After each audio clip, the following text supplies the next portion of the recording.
I never thought boring could wound so deeply until Sarah weaponized it across our kitchen table that rainy Tuesday evening. The word hung between us like poison gas, seeping into 8 years of what I'd thought was a content marriage. The carbonara I'd made, her mother's recipe that she once called better than therapy, sat untouched before her. Steam rose from the pasta, dissipating into the harsh kitchen light that cast shadows under her eyes. Those eyes that once sparkled at my predictability now held something foreign, hunger. I need more, James. Her fingers wrapped around her wineglass, but she hadn't taken a sip. We need more. A car passed outside, its headlights sweeping across our kitchen walls. For a moment I caught her expression unguarded, something raw and restless that made my stomach clench.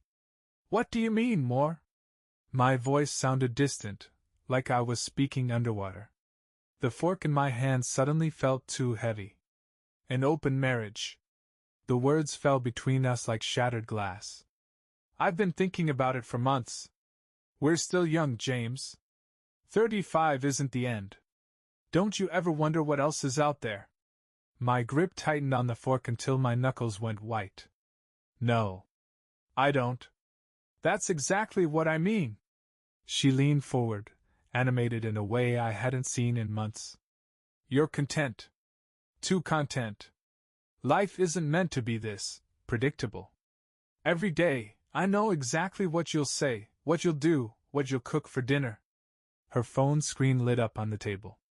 A name flashed, Alex something, before she flipped it face down with unusual haste. The movement felt practiced, automatic. Are you already? No! She reached across the table, grabbing my hand. Her touch felt different, desperate. I would never. This isn't about someone else. It's about us, about growth. About experiencing life fully before we're too old to take chances. Thunder cracked outside, making us both jump. Lightning illuminated her face, and in that frozen moment, I saw something that chilled me, determination. Or maybe it was guilt. I need time to think. I managed, though my mouth had gone dry. Of course. She stood, leaving her untouched wine and cold pasta. But James? I'm serious about this. If we don't grow together, we might grow apart. After she left the kitchen, I sat there for hours, staring at her plate. The carbonara had congealed, forming a skin over what was once creamy and perfect. Like our marriage, perhaps, the surface tension barely holding together something that was already breaking down underneath. Her phone buzzed again upstairs. Once. Twice. 3 times. That night, I lay awake beside her, listening to her breathing. Each inhale felt like a countdown to something inevitable. Sarah wanted more. The question was, could boring, reliable James become someone else entirely to keep her? And more importantly, should he? Little did I know, this was just the beginning of a journey that would redefine everything I thought I knew about love, trust, and most importantly, myself. Dr. Chen's office smelled like lavender and unspoken truths. Morning light filtered through gauzy curtains, casting soft shadows across Sarah's face as she outlined her vision of our evolved marriage. I studied the way her hands moved as she spoke, remembering how they used to reach for mine during movies, during thunderstorms, during quiet Sunday mornings. Now they gestured in the air between us, drawing boundaries I never wanted. We need clear parameters, Sarah explained, her voice steady while my hands trembled against the leather armrest. Complete transparency about any connections we make. Safe sex is non-negotiable. And our marriage comes first, always. The word always echoed in my head like a hollow promise. Dr. Chen's pen scratched against her notepad, the sound grating against my nerves. James, Dr. Chen's voice was gentle but probing. You've been quiet. How do you feel about these terms? How did I feel? Like I was watching 8 years of marriage being rewritten into a contract I never agreed to sign. I don't understand. My voice cracked, betraying the emotion I was trying to contain. We have everything we planned for. The house in the suburbs, our friends, the promotion I just got at the firm. See? Sarah interrupted, leaning forward. That's exactly what I mean. House, job, routine. Where's the passion? The spark? When was the last time you did something unexpected, James? The question stung because she knew the answer. Last month, I'd surprised her with tickets to that jazz festival she'd mentioned wanting to attend. She'd smiled, said thank you, then claimed a work emergency the day of the event. I'd gone alone, watching couples sway together under string lights, wondering when we'd stop dancing. My phone buzzed, shattering the tension. A text from my brother Mark. Mom's in the hospital. Nothing serious, but you should come. I have to go. I stood abruptly, keys already in hand. My mother. We're in the middle of something important. Sarah protested, but there was something else in her voice. Relief? Dr. Chen raised her hand. Actually, this might be beneficial. Take some time to process. Sometimes a crisis helps clarify what truly matters. At the hospital, Mom looked fragile against the white sheets, but her eyes were sharp as ever as they fixed on my face. The doctor said it was just dehydration, but seeing her there made everything else feel suddenly trivial. Something's eating at you, she said, patting the bed beside her. Tell me. I broke down, the whole story spilling out like water through a cracked dam. Her face darkened with each word, reminding me of how she'd looked at Dad's funeral 3 years ago. James Alexander Matthews. She gripped my hand with surprising strength. You're not boring. You're dependable. Like your father was. Was. The word hung between us, heavy with memory. She's asking permission, Mom said quietly, her voice carrying decades of wisdom. Not for what she might do, but for what she's already done. No. I shook my head, but uncertainty gnawed at my gut. Sarah wouldn't. A nurse interrupted, wheeling in medication. As I helped Mom sit up, my phone lit up with a message from Sarah. Made dinner plans with work friends. Don't wait up. Work friends. 3 years at her company, and I'd never met these friends.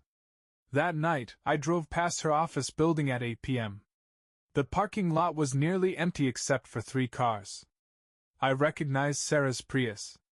Next to it sat a black BMW I'd never seen before. Through the gathering dusk, I watched as lights went out in the building, one by one, like stars dying in reverse. The next morning, I found myself doing something I'd never done before, checking our phone records. The familiar warmth of our sunny kitchen felt alien as I scrolled through pages of Sarah's texts, most to numbers I didn't recognize. One number appeared repeatedly, always late at night or early morning. The timestamps formed a pattern I couldn't ignore, but wasn't ready to acknowledge. Mom's words echoed. She's asking permission for what she's already done. I closed the browser, disgusted with myself. This wasn't who I was, suspicious, paranoid, invading my wife's privacy. But then again, who was I now? The boring husband desperately trying to hold on to something that might already be gone. Sarah breezed into the kitchen, wrapped in her silk robe, the anniversary gift I'd given her last year. She smelled of her morning shower, but something was different. The lavender scent she'd worn for years was replaced by something sharper, more exotic. I've been thinking, she said, pouring coffee into her travel mug. Maybe we should both take some time to explore what we want. Separately. My throat tightened. You mean a separation? No, God, no. She turned to me, eyes wide. I mean, like a weekend away. Each of us. To clear our heads. Her phone buzzed in her robe pocket. She didn't check it, but I saw her fingers twitch. Before I could respond, my own phone rang. Mark's voice came through, tight with concern. Mom's test came back. They found something. The world tilted sideways. I gripped the counter, knuckles white against granite. James? Sarah's hand touched my shoulder, and for a moment she was my wife again, the woman who'd held me through Dad's funeral, who'd known exactly when to speak and when to simply be present. They found a mass. I managed. They're not sure yet, but. Go, she said softly. I'll cancel my meetings and come with you. No, I found myself saying. You have that important presentation today. A presentation I realized I knew nothing about, despite our years of sharing every detail of our work lives. Something flickered across her face. Relief? Guilt? She hesitated, then nodded. Call me when you know more? At the hospital, Mom was already dressed for more tests, her small frame dwarfed by the hospital gown. She took one look at my face and patted the bed beside her. Stop worrying about Sarah, she said firmly. Life's too short for that. How did you? Because you have that same look your father had, back when I was the restless one. This was news to me. Mom had never mentioned this before. What happened? I met someone. Thought he was everything your father wasn't, exciting, unpredictable, passionate. She smiled sadly. Took me 3 months to realize that predictable meant he'd always be there when I needed him. Unpredictable meant I never knew if I could count on anything. A nurse arrived with wheelchair to take her to radiology. As they wheeled her away, she gripped my hand. The thing about boring, James? It means there are no surprises in the foundation. The surprises should be in how you decorate the house, not in whether it'll stand another day. That evening, I came home to an empty house and a note on the kitchen counter. Gone to clear my head for the weekend. Don't wait up. We'll talk when I get back. My fingers traced her hurried handwriting, remembering how she used to leave me love notes in my lunch. The paper trembled in my hand as I noticed something else. Her overnight bag was gone, but so was the small jewelry box where she kept her wedding ring for safekeeping while she slept. Our bedroom held echoes of Sarah in every corner. Her pillow still bore the indent of her head, a shallow valley in Egyptian cotton. I sat on the edge of our bed, holding her wedding ring box, remembering how she'd gasped when I'd proposed. Back then, she'd said she'd never take it off. Now the empty box mocked that promise. The hospital called at dawn.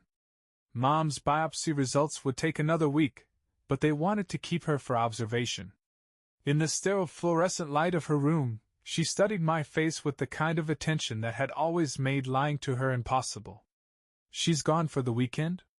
Her voice was weak, but her eyes were sharp. When I nodded, she pressed her lips together. Where? I don't know. The admission felt like swallowing broken glass. She didn't say. A nurse bustled in with medication, pausing when she saw my expression. Everything okay, hon? His wife's going through a phase, Mom said, with surprising steel in her voice. Like I did. Remember what I told you about that, James?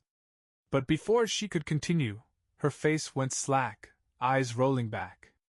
Machine screamed. Medical staff flooded the room, pushing me aside. Time stretched like taffy as they worked over her, voices urgent but controlled. Minor seizure. The doctor explained later. A possible reaction to the mass. We're adjusting her medication. I sat by her bed until she woke, my phone silent in my pocket. No messages from Sarah. The sun set and rose again, painting shadows across Mom's sleeping face. When she finally stirred, her first words stunned me. Call your Uncle Robert, she whispered. Dad's brother? The one we haven't seen since I nearly left your father for him. Her words hit like physical blows. That's what I was trying to tell you. Robert wasn't just some man. He was family. Someone your father trusted. That made the betrayal so much worse. My hands shook as I processed this. Dad knew? Found out the same way you will. She squeezed my fingers. The signs are always there, love. We just blind ourselves until we can't anymore. My phone buzzed, Sarah, finally. A photo of her at some beach, sunglasses hiding her eyes, drink in hand. The message read, needed this escape. Missing you though. But it was the background that caught my eye. A familiar black BMW, barely visible at the edge of the frame. The same car from her office parking lot. When I got home that evening, exhausted and raw, I found an envelope had been slipped under our door. Inside was a single photograph, Sarah entering a hotel, the timestamp from 2 weeks ago. A note accompanied it. You deserve to know. A friend. I sat in our dark kitchen until midnight, the photograph burning a hole in my pocket, the empty ring box heavy in my hands. On our refrigerator, held by a magnet shaped like a heart, hung the last anniversary card she'd given me. To my rock. It read, "The man who keeps me grounded." Now I wondered, had she meant grounded or trapped? The sound of keys in the door made me freeze. Sarah's weekend away had just been cut mysteriously short. Sarah stood in our kitchen doorway, backlit by the hallway light, her silhouette familiar yet somehow foreign. The photograph in my pocket felt like it was burning through the fabric. Her weekend bag hung from her shoulder, but her hand, still ringless, trembled slightly on the doorframe. "James?" Her voice carried notes of surprise and something else. "Fear? Why are you sitting in the dark?" I didn't answer immediately, watching as she moved through our kitchen with practiced ease, flipping on lights, setting down her bag, reaching for the wine glasses. Such familiar choreography for what felt like a performance now. "Mom had a seizure," I said finally, studying her reaction. The wine bottle slipped slightly in her grip. Genuine concern flashed across her face as she turned. "Oh God, is she stable?" I stood slowly, feeling decades older than my 35 years. She told me an interesting story about Uncle Robert. Color drained from her face. She knew the family history, how Robert had vanished from our lives before I was 10. But she didn't know why, not until now. "James, I came back early because—" She stepped toward me, but I held up my hand. "The BMW in your beach photo." My voice sounded strange to my own ears. "It's the same one from your office parking lot." She froze, wine forgotten on the counter. "You're following me now?" "No." A bitter laugh escaped me. "Just noticing things I should have seen months ago. Like how you never wear your wedding ring when you're working late. Or how you changed your perfume the same week you first mentioned opening our marriage. It's not what you think." Her hands twisted together, a nervous gesture I'd always found endearing. Now it just looked rehearsed. "The BMW belongs to Alex. She's a colleague who—" "Alex." The name felt like acid on my tongue. "The same Alex who texts you at midnight?" A tear slid down her cheek. For a moment she looked like my Sarah again, the woman who'd cried at our wedding, who'd held me through Dad's funeral. "I'm not having an affair, James. I wouldn't. I need space to figure things out. That's why I suggested the open marriage. To be honest about it." "Honest?" I pulled out the photograph, watched her face crumble as she recognized herself entering the hotel. "Like this kind of honest?" She snatched the photo, hands shaking. "Who gave you this? Does it matter?" "Yes." Her voice cracked. "Because I was meeting my therapist there. Dr. Chen's office was being renovated that week. I can prove it." I wanted to believe her. God, how I wanted to. But Mom's words echoed, "The signs are always there, love. We just blind ourselves until we can't anymore." My phone buzzed, the hospital. Mom's condition had worsened. "I have to go," I said, already reaching for my keys. "I'll come with you." She stepped forward, reaching for me. "No." The word came out sharper than I intended. I need space to figure things out too." As I drove through the rain-slicked streets, her face haunted me, the perfect mix of concern and hurt. But wasn't that the thing about betrayal? It wore the mask of love so convincingly that sometimes even the betrayer believed their own performance. At the hospital, I found Mark already there, his face grim. But it wasn't just Mom's condition that had him worried. "You need to see this," he said, holding out his phone. On the screen was another photo. Sarah entering the same hotel, different day, different outfit. But this time, she wasn't alone. Mark's photo burned into my retinas, Sarah laughing, her hand resting on someone's arm as they entered the hotel. The image was grainy, distant, but the body language spoke volumes, the slight lean toward each other, the intimate familiarity of their spacing. The man's face was turned away, but something about his silhouette stirred a memory I couldn't quite grasp. "There's more," Mark said quietly, his voice barely audible over the steady beep of Mom's monitors. "This wasn't just one day." I raised my hand, stopping him. In that sterile hospital room, watching Mom's chest rise and fall with mechanical precision, I realized I didn't want to see more. Not yet. Each new revelation felt like another crack in the foundation of everything I thought I knew. When did marriage become so complicated? I whispered, more to myself than to Mark. Mom stirred in her sleep, her face contorting slightly. The doctors had said the seizure medication might cause nightmares. I wondered what demons she was fighting in her dreams, her own memories of betrayal, perhaps, or the weight of carrying that secret all these years. My phone vibrated. "Sarah. Please come home. We need to talk about this. About everything. I can explain." The timestamp caught my eye, 3:27 a.m. Who else was awake at this hour, perhaps lying beside her, watching her type? "You should go," Mark said, settling into the hospital chair. "I'll stay with Mom." The drive home felt surreal, streetlights bleeding into one continuous stream of consciousness. Each mile marker counted down to a confrontation I wasn't sure I was ready for. The photograph Mark showed me kept superimposing itself over every happy memory: Sarah and me at our wedding, at Christmas parties, at lazy Sunday brunches. Had she been performing even then, rehearsing for her role as the dissatisfied wife? Our house came into view, every window dark except our bedroom. As I pulled into the driveway, movement caught my eye, a shadow passing behind the curtains, too tall to be Sarah. My heart stopped, then started again with a painful thud. But when I entered, I found her alone, sitting on our bed surrounded by photo albums. Our wedding album lay open on her lap, her fingers tracing our younger, happier faces. "I found these while looking for my birth certificate," she said without looking up. Her voice was rough, as if she'd been crying. "Do you remember what you said to me that day?" I did. I'd promised to be her rock, her safe harbor. "You said you'd never need anyone else." She flinched. "James, about the hotel. Don't."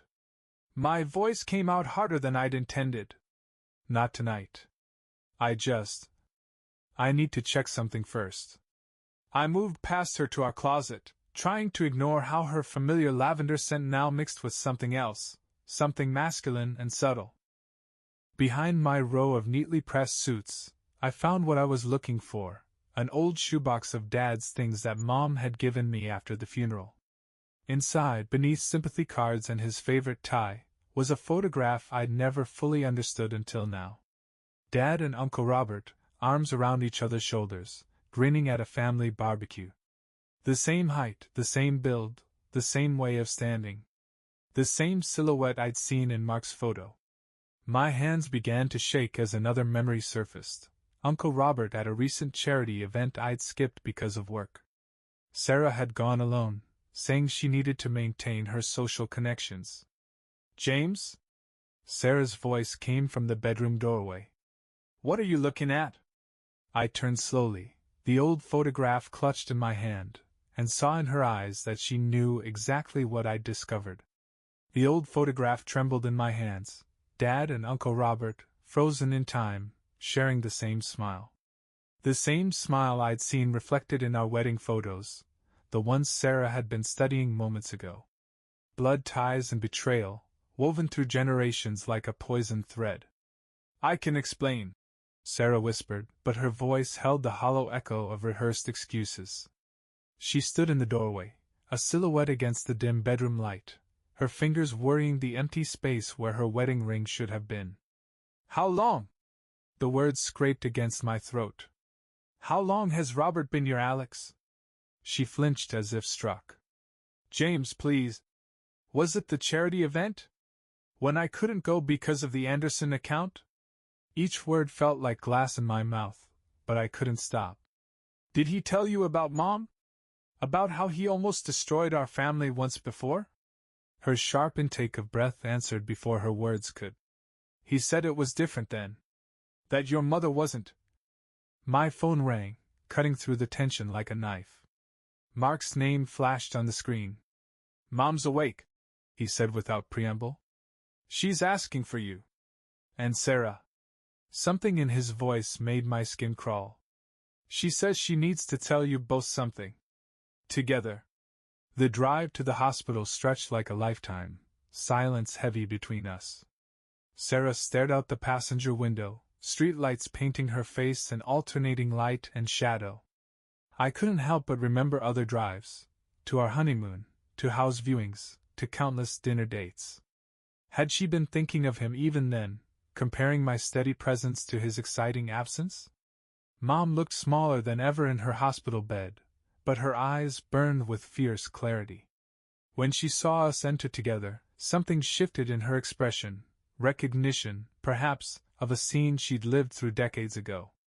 I should have told you everything sooner, she said, her voice stronger than it had been in days. About Robert. About why your father really changed his will before he died. Sarah went very still beside me. Through the window, dawn was breaking, painting the hospital room in shades of revelation. What do you mean, Mom? But even as I asked, pieces were clicking into place.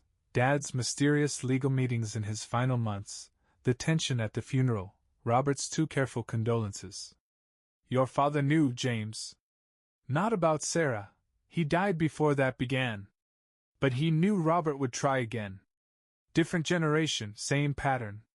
She reached for her water glass with shaking hands. That's why he made sure.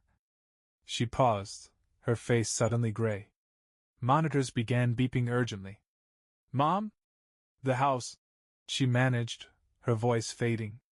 Check behind the painting in your father's study. The one of the lighthouse. Medical staff flooded the room as her vitals crashed, pushing us into the hallway. Through the chaos, I felt Sarah's hand slip into mine, a reflexive gesture from years of sharing crises. But now her touch felt like betrayal incarnate. In the fluorescent-lit corridor, she turned to me, tears streaming down her face. James, what your mother said about Robert, about the will. Don't. I pulled my hand away. We're going home. We're checking behind that painting. And then you're going to tell me everything. Not your rehearsed explanation. Not Robert's version. The truth. Her phone buzzed in her purse. We both knew who it was. And we both knew that whatever waited behind that painting in Dad's study would change everything, not just our future, but our understanding of the past itself. Dad's study remained exactly as he'd left it 3 years ago, preserved like a museum to a life cut short. The lighthouse painting hung where it always had, a peaceful scene of waves crashing against rocky shores, a solitary beacon piercing through storm clouds. I'd never understood Dad's attachment to it until now. He too had been a lighthouse, standing firm while tempests raged around him. My hands trembled as I lifted the frame. Behind it, a manila envelope had been taped to the wall. Inside were 3 items: a letter, a USB drive, and a smaller envelope containing what looked like hotel receipts. James! Sarah's voice cracked. She stood in the doorway, pale as milk in the pre-dawn light. Before you open those. The USB drive connected to Dad's old desktop with a soft click. The screen flickered to life, revealing a folder labeled, "For James when it happens again." Inside were photographs, dozens of them. Robert and Mom, decades ago, in various stages of intimate embrace. Hotel meetings, secret rendezvous, stolen moments caught by a private investigator. The same hotels that appeared in the recent photos of Sarah. He knew, Sarah whispered. Your father knew everything. About then, about now. How long? The question felt like ashes in my mouth. 6 months. Her admission hung in the air between us. It started at the charity gala. He He said he'd always seen something special in me. Something that reminded him of your mother. The words hit like physical blows. I opened Dad's letter with numb fingers, his familiar handwriting swimming before my eyes. Son, if you're reading this, history has repeated itself. Robert has a pattern. He seeks what he can have, destroys what others hold precious. He did it to me, and I knew he'd try with you. The receipts prove he's been planning this for years, long before he ever spoke to Sarah. The same hotels, the same strategies, even the same words. A sound from the doorway made us both turn. There stood Robert, his keycard to our house, the one Sarah had given him, still in his hand. I thought I'd find you both here. His voice carried that familiar warmth, the same tone that had comforted me at Dad's funeral. Jimmy, we need to talk about this like family. Family? The word tasted bitter. Like when you destroyed my father's family? Or when you decided to destroy mine? Your father never understood. Robert stepped forward, reaching for Sarah's hand. She let him take it, their fingers intertwining with practiced familiarity. Sometimes love doesn't follow conventional rules. Sarah and I. Love? Sarah's voice shook. Is that what you told James's mother too? Robert's face hardened, the mask of avuncular warmth slipping. That was different. She didn't understand, just like James doesn't understand. But I do understand, I interrupted, holding up the hotel receipts. Dad made sure I would. 3 years of planning, Robert. Cultivating opportunities to meet Sarah. Orchestrating chance encounters. The same hotels, the same romantic gestures, all planned before you ever claimed to fall in love. Sarah's hand slipped from his grasp as realization dawned in her eyes. She stepped back, looking between us with growing horror. You planned this? Her voice was barely a whisper. All of it? Even the charity gala?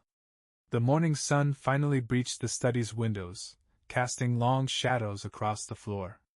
In that harsh light, I watched as every carefully constructed lie crumbled, leaving only the raw, ugly truth exposed beneath.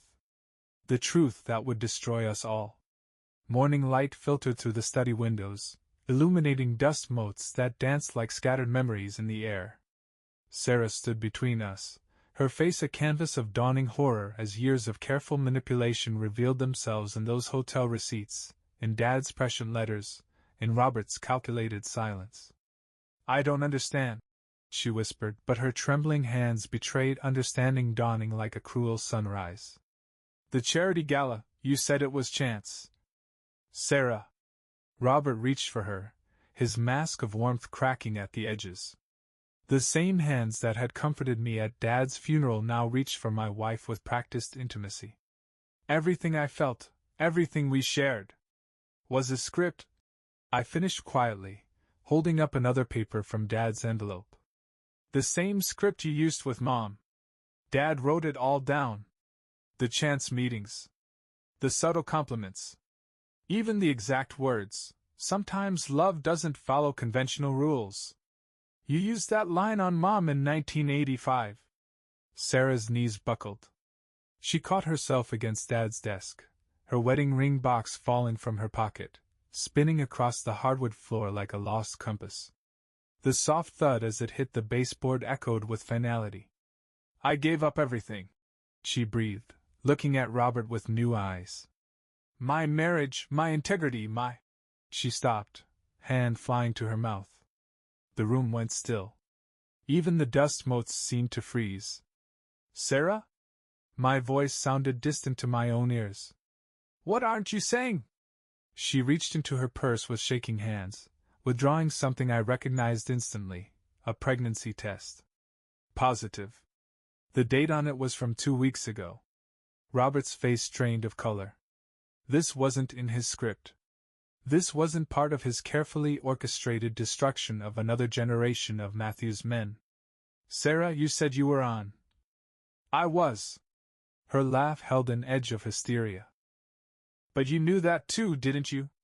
Just like you knew my schedule, my routines, my vulnerabilities. Did you know I stopped taking them 2 months ago? Was that part of your plan?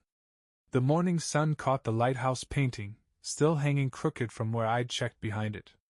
Light refracted through my unshed tears, creating prisms that painted the scene in fractured rainbows. In that kaleidoscope moment, I saw every version of our marriage, what was, what could have been, what died in this room. My phone buzzed. Mark's text was brief. Mom's asking for you. She says there's more you need to know. Sarah reached for me, her fingers ghosting against my arm. James, don't. The word held no anger now, only bone-deep exhaustion. Just don't. I turned to leave, but Robert stepped into my path. Jimmy, you have to understand. Your father never appreciated what he had. Just like you never appreciated. The sound of my fist connecting with his jaw echoed like a thunderclap in the quiet study. He stumbled back, blood trickling from his split lip. The same lips that had smiled at my wedding, that had kissed my wife, that had destroyed 2 generations of my family. James! Sarah's voice cracked with shock. You should both be gone when I get back, I said quietly, flexing my bruised knuckles. And Robert? Dad's letter mentioned a restraining order. The paperwork's all there, dated and ready. Consider this your only warning. As I walked out, Sarah's quiet sobs followed me down the hallway. The sound mingled with a memory, her tears of joy at our wedding, now transformed into tears of regret in the ruins of our marriage. Some things, once broken, can never be repaired. But as I drove toward the hospital, toward whatever final truth Mom held, I realized that maybe some things shouldn't be. Mom's hospital room was quiet except for the steady rhythm of monitors. Morning light painted soft shadows across her face as she held out a final envelope, yellowed with age, Dad's handwriting faded but still legible. Your father wrote this the day before he died, she said softly. He made me promise to give it to you only after everything came to light. He knew, James. He knew history would repeat itself. My bruised knuckles throbbed as I opened the envelope. Inside was a single photograph and a letter. The photo showed Dad holding me as a baby, Robert standing beside us, both of us unaware of the betrayals to come. Son, Dad's letter began. By now you know about Robert's pattern. What you don't know is why I stayed with your mother afterward. It wasn't just love, it was understanding. She was as much a victim of Robert's manipulation as our marriage was. He studies people, finds their insecurities, their unspoken desires. Then he reshapes himself into exactly what they think they need. Mom's hand found mine, her grip surprisingly strong. When I discovered I was pregnant with you, Robert disappeared. Just like he'll disappear now. It's his pattern. The thrill is in the destruction, not the aftermath. My phone buzzed, Sarah. Please come home. I need to tell you everything. No more secrets. Go, Mom said gently. But remember, forgiveness isn't the same as reconciliation. Your father forgave me, but he never forgot. It changed us. Sometimes broken things heal stronger at the fractures, but they're never the same. The drive home felt like crossing a threshold between 2 lives. The one I'd lived in blissful ignorance, and whatever waited ahead. The morning sun filtered through clouds, casting alternative light and shadow across the familiar streets. Sarah sat on our porch steps, her face bare of makeup, eyes red-rimmed. The pregnancy test lay beside her like a bridge between our past and uncertain future. He's gone, she said as I approached. Left a note saying he's moving to Chicago. Just like that, everything we supposedly shared, discarded like it meant nothing. A bitter laugh escaped her. Because it did mean nothing. To him. I sat beside her, leaving careful space between us. The morning air carried the scent of her familiar lavender perfume, her real perfume, not the exotic scent Robert had suggested she wear. I found my old journals, she continued, voice barely a whisper. Reading them now, I can see how he twisted everything. Every insecurity I shared he later used. Every doubt about our marriage he magnified. He took my fear of being boring and turned it into a weapon against everything we built. And now? The question hung between us, heavy with implications. She placed her hand on her stomach, a gesture both protective and uncertain. Now I understand what your mother meant about patterns. But I'm not her, James. And you're not your father. No, I agreed quietly. We're not them. Their choices don't have to be ours. What are you saying? I pulled Dad's letter from my pocket. He wrote that true strength isn't in never falling, but in how we choose to stand up again. Mom chose to stay silent for years, carrying her guilt alone. You chose to tell the truth. Does that matter? It matters. I stood, looking out at the neighborhood awakening around us. But healing takes time. And space. Understanding dawned in her eyes. You're leaving? The baby changes everything, I said softly. I'll always be there for them. But us, that needs time. Real time, not just a weekend away to find ourselves. Tears spilled down her cheeks, but she nodded. I understand. As I packed a bag, I passed Dad's study. The lighthouse painting hung straight now, its beacon-piercing painted storm clouds. Below it sat Sarah's empty ring box, a reminder that some things, once removed, can never be worn the same way again. But maybe they're not meant to be. Maybe the real strength lies not in preserving what was, but in finding the courage to build something new from the ashes of what burned. After all, even lighthouses sometimes need to be rebuilt, not to guide ships to old harbors, but to illuminate new shores we never knew existed.